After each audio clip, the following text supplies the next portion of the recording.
What's your darkest secret?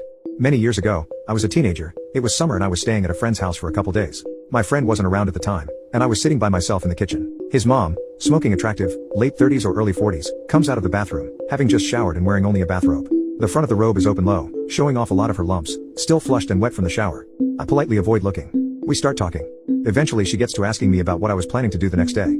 My friend had to go out on an errand the next day which would take a few hours, something one would assume to be very boring. She sits down at the table, across from me. The robe opens a little more, and from this angle I get a really good view. I politely avoid looking. She suggests that instead of going with him, I could stay here. I assume she just meant because the errand would be boring and she was giving me an out to just hang out here and not be dragged along.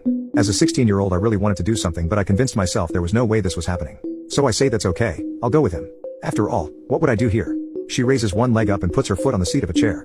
She has these beautiful manicured toes, and as someone into that I bulge there and then.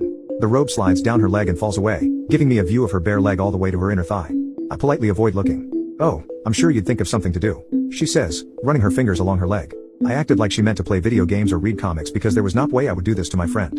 I explained I told him I'd come with him, and we actually have some fun things planned to do while we're out, so I wouldn't want to bail on him. She seems disappointed by my answer, and suggests somewhat half-heartedly that I could still cancel that and stay.